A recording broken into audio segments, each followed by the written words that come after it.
I debated whether to start at 3:33 or 3:34. When I read the blurb, you'll understand what I'm talking about. The title for this video is In a Dream I Crashed a Woman's Gathering.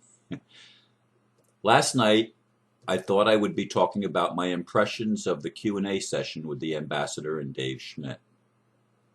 That was still a brief thought when I looked at the clock the first time this morning at 1:34 a.m. I fell back to sleep, though, and did not look again until 2:34. In that hour, I had a dream.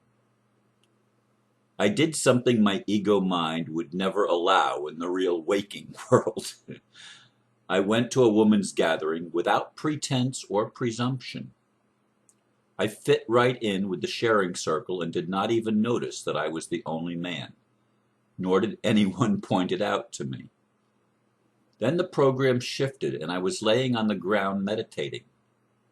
It was then I realized I was where I was not supposed to be. I felt embarrassed. I went to apologize, but did not see the hostess. Instead, I witnessed women in a circle thrusting their hips forward and chanting, "We bear the gods who create the world." I will share more of this most unusual dream in this video and what it might possibly mean. Yeah, and I didn't get up till like 10 after 3, and you see what time it is now. As I was pondering the dream more after I woke up the second time at 2:34. As I said in the blurb, I did watch the Q&A session, or listen to the Q&A session recorded by Dave Schmidt with the Ambassador from December 3rd. And I think that was the date. Anyway, whether that was the date or not is irrelevant. I was impressed by the ambassador's, continuing to be impressed by the ambassador's ability and willingness to work with people from many different backgrounds, and even some people that he recognizes certain issues with, which I'm sure he does with me as well. You know, sort of defects in personalities and stuff like that, and where we get it wrong. And he's more than willing to admit when he gets it wrong. And anyway, I'm just totally impressed by his ability to work with people that are not completely on the same page with him. And I was thinking as I went to bed how much I'd like to emulate that. Of course, I was listening to a 2-hour video with Jay Essex as I was falling asleep, and I probably, out of the 2 hours, I was probably asleep within the first half hour.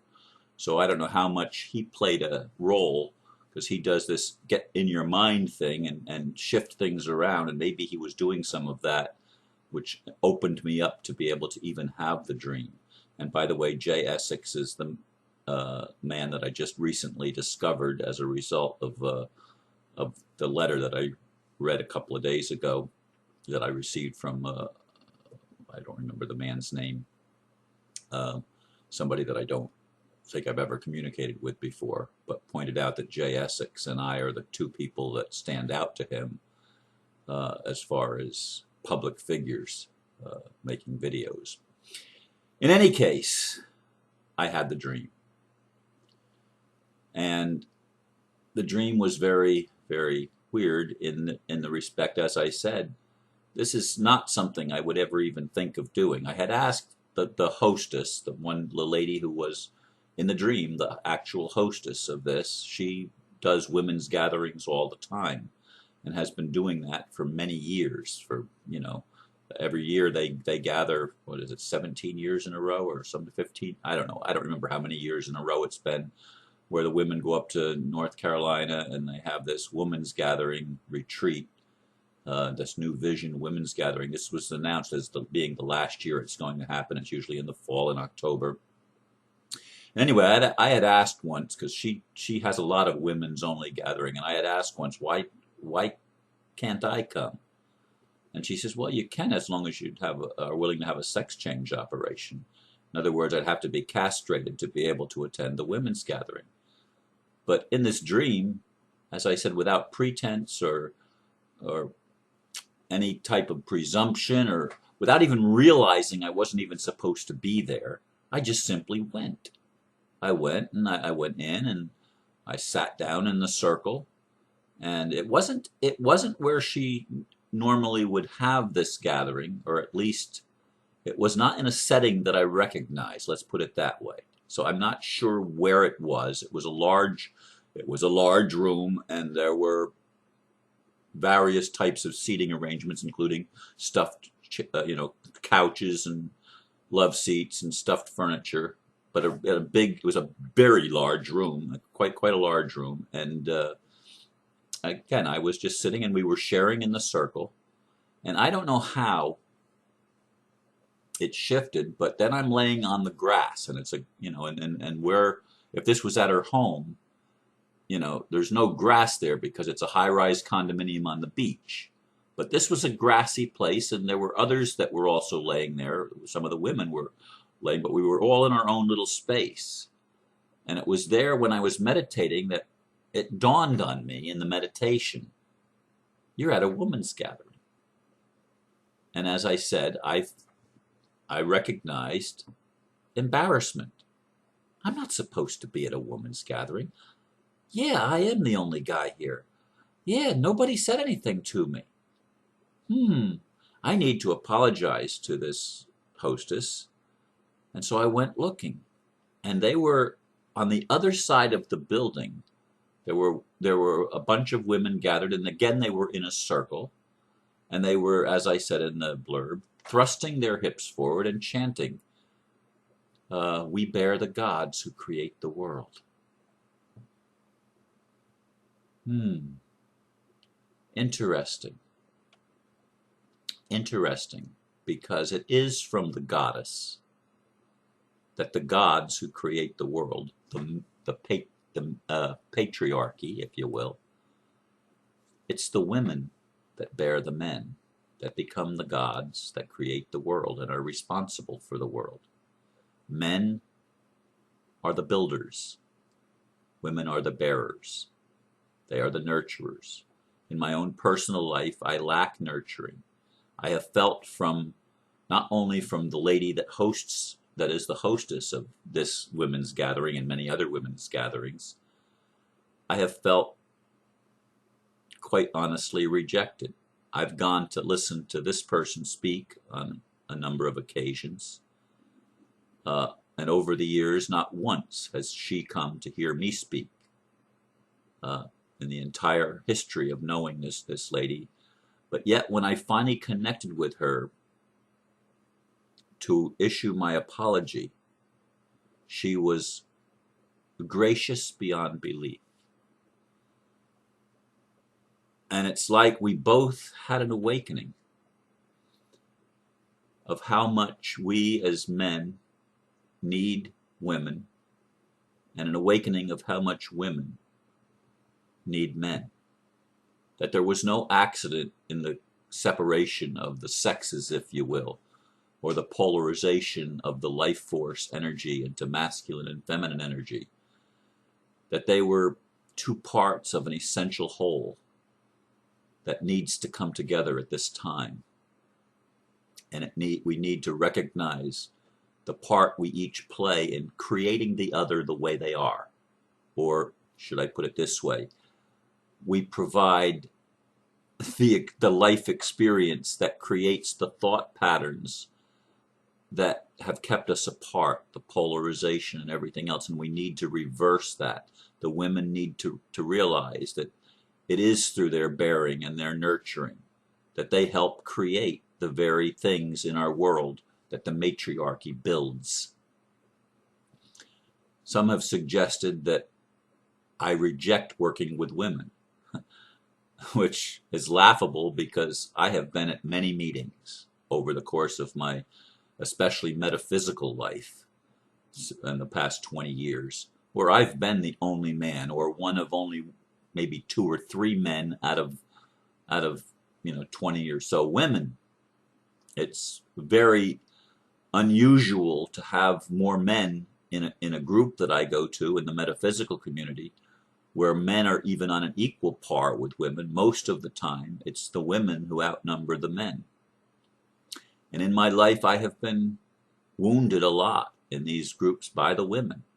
They have helped create some of maybe some of my what may appear to them as bad attitudes, or not quite being in balance, because I've lacked the feminine nurturing, which I cannot completely provide on my own by myself.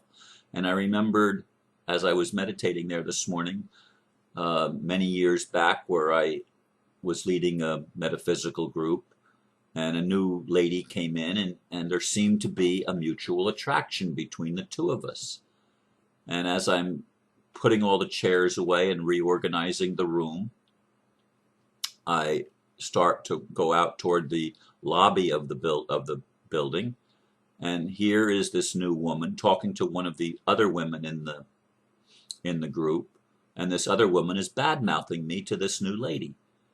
And I don't even remember who the new lady was. I do remember who the other lady was who was bad-mouthing me, and she is since no longer in physical body. She passed. But I actually heard her with my own ears, and she was embarrassed when she realized that I was overhearing her talking bad about me. And this is stuff that's been going on in the community for a long time. I mean, I have the reputation of being negative because I've always emphasized you have to heal the shadow. And the shadow is dealing with those parts of yourself that are difficult to deal with, because they're the parts that we tend to be told are wrong. The rejected part, the negative part, the ego, the parts that are so wounded that they act up and create the world that we have to deal with. They create it in individual worlds, in our relationships, in our business settings, and in the world at large, in the geopolitical spectrum of the world. They create separation, and they build on separating not only the genders, but all of the polarities. Instead of allowing the natural dualities, the two sides of the same coin, to come together, they continue to try to push them apart. And it goes on in our spiritual communities to this very day. The ambassador, getting back a little bit to that piece, the ambassador is able to work, even though he's not a Christian, he's able to work with Christians. He's able to work with the Red Dragon, who is pushing a belief system that the ambassador himself does not believe. And he has discussions with the Red Dragon, he tells me, and I believe him, of the differences that he sees. And the Red Dragon is also opening his mind. But we all need to open our minds. This is the realization that I was meditating on. We all need to open our minds to see the roles that we play in developing the other person's behavior characteristics, or even the filters that they filter things through. We tend to want to exclude that which is not like us. And yet it's that which is not like us that the other part of us, the part that we do recognize, becomes whole. It's in recognizing the shadow, the negative, the dark, the feminine, or the masculine if you are a woman. Recognizing that part as essential in your own wholeness, in your own health and well-being. But we don't tend to do that in our culture. We have been a culture, a human culture, of division and separation, of polarization. And this is something that I think Spirit was showing me has to end. We have to be able to drop the pretense, to drop the presumptions, to drop the judgments that we have with each other, and to be willing, as I did in the dream, to just simply go and fit in and not even realize you're out of your place. Because what is our place? Is our place really to be separate, or is it to be included? Now, this hostess, as I said, she was very gracious to me when I finally apologized, and there were men coming to pick up the women by this time, so there were other men entering the picture. But she sat down, and I was squatting, and she was actually half laying on the floor as I apologized to her, and I was even surprised as I meditated that she was so gracious. But we need to be gracious to one another. Just like that. We need to be willing to stop fighting each other and start accepting each other. And that doesn't mean that we can work with every other human being. Some people, some women especially, that I know currently, are so pushy and so demanding and so wanting to be in control that makes it almost impossible to work with them. And I don't know what it's going to take to soften our hearts enough so that we can actually heal. We can't force it on other people. I mean, if I could force people to see things my way, to see the importance of playing a role, an active role in the world, and not sitting passively by and doing nothing about the changes that need to be made, about addressing the problems that we have in the world, we're going to have to drop our pretense, drop our presumption, drop our judgments, and to learn to become more gracious to each other. And I think that will bring a transformation. Now, there's only been a few times in my life that I've ever been to men's gatherings. Quite honestly, I don't like them. I think I would be much more comfortable in a women's gathering. I had a lady minister who visited from another state a number of years ago, who I hosted she spoke in one of my metaphysical groups, and when I was taking her back to the airport, she said, you've got a lot of feminine energy. She says, you're like a male lesbian. And that was the first time I ever heard that term. And she was going to send me a button that she supposedly had back in Missouri, where she came from, that said a male lesbian or something. I don't remember exactly how it was, but she never did send that, and I never did communicate with her again, I don't believe. But in any case, I'm really comfortable with women, and I'm very uncomfortable with men, which makes my relationship with both Aristo and the Ambassador maybe a little bit surprising to me, because it's not something that has been the norm for me most of my life. Most of my life I have gravitated toward the feminine and toward being able to talk with women. And anyway, I share all these things because I think there's some meaning in the dream that I had. And maybe some of you will see some of the things that I'm not even seeing yet. But it's something, as I see it, worth considering. That maybe we need to bypass our conscious mind and our programming of the matrix. And we need to relax a little bit and welcome into our circles those which have been excluded in the past. And just maybe we might learn something. Thank you for listening. Namaste.